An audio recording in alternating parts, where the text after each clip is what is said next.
Hello YouTube, my name is Nero, team support Call of Duty World War II. Welcome back, ladies and gentlemen. Friday is finally here, therefore it is time for Sledgehammer's weekly community update. This is going to be the final update for the Blitzkrieg event, which is set to end on Tuesday, May 8th, so be sure to finish up your collections while you can, because after Tuesday, you will no longer be able to complete the Sterling submachine gun, the ITRA burst, or the baseball bat collections from the Quartermaster. Now, because they are technically part of Operation Overlord, you will still be able to complete the collections for the Arasaka, the M2 Carbine, and the Type 5, but the other Blitzkrieg weapons will no longer be able to be completed after Tuesday. And speaking of Blitzkrieg, there is currently a contract available that challenges you to get 90 kills in exchange for a Blitzkrieg bribe, and over at Major Howard, we have a new special order to complete 150 multiplayer matches in exchange for 5 Blitzkrieg bribes. If you have the time, I recommend signing in and grabbing both of these, because when it comes to orders and contracts that give us bribes, they have a tendency of going away after a single day. It's entirely possible that they will be around all the way through the end of the event, because we have seen that before,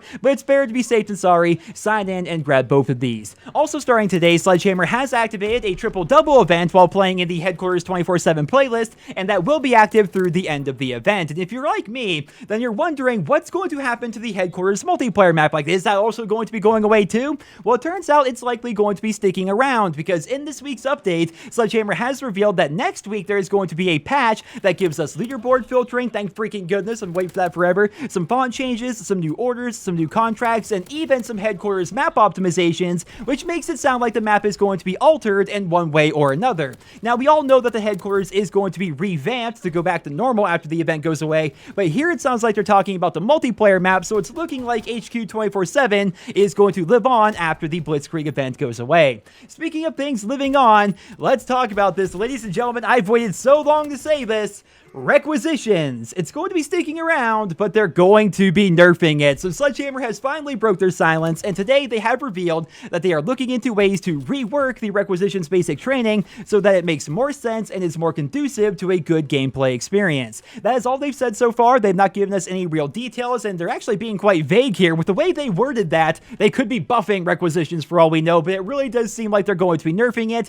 And what's interesting is there are so many ways they could go about nerfing Requisitions, and a lot of great suggestions have come straight from the community, because the community's been talking about this for months now. So some very popular suggestions include making it so Requisition streaks are nerfed in the same way that Blitzkrieg streaks are buffed. Another one would be making it so Requisition users can only use support streaks, but you can actually cycle through them, similar to the support package from back in the day.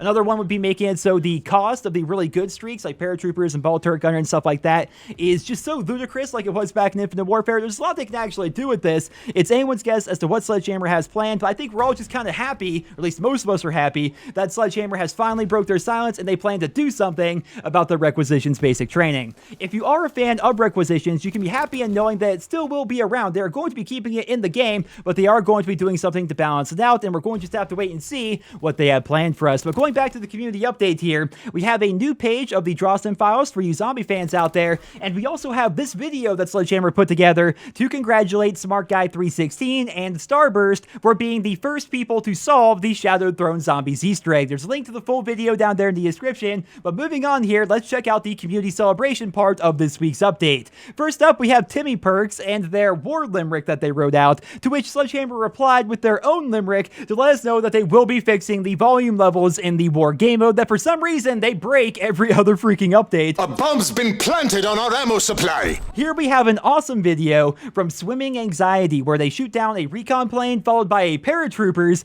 and as somebody who has chrome camo and did all the launcher challenges, I can say that's much harder than it looks, so congratulations to you. Here we have a heartwarming video from MDFJ13, and you can't see it in the video itself, but in the original Reddit post, which is linked down below, he explains that his brother lives 3,000 miles away, and here they are playing catch-in-game. And that's one of my favorite things about gaming. It brings us all together, and it doesn't matter where you live or where you're from, we can all play together online. And I don't know about you guys, but I've met some of my best friends online. I've gamed with people for a decade now. I know people better online than I know some people in real life, and that's because of gaming and how it can bring everybody together, and I'm sure the same is true for a lot of you guys out there. So that's a really heartwarming video, and ladies and gentlemen, that is all for this week's community update. It's definitely a lot bigger than last week's. Last week's was dreadfully small, and I can't wait to see what next week's patch is going to bring, and I can't wait to see what they have planned for the Requisitions basic training. But one thing I do find odd, however, is recently they announced that they are going to be changing domination to be 75 points per kill, but they haven't said anything about it since. Fingers crossed that the update that comes on Tuesday when Blitzkrieg goes away will add domination 75, because as somebody who loves domination, I'm getting really tired of Dom 50, and I don't know how much more I can take. I imagine that the domination change is a big contributing factor as to why they finally decided to address Requisitions, so I suppose we're going to just have to wait and see how it plays out. But until then, I hope you guys enjoyed this video. Leave your thoughts and feedback on all of today's news down there in the comment section below, and I hope you guys all have a wonderful day.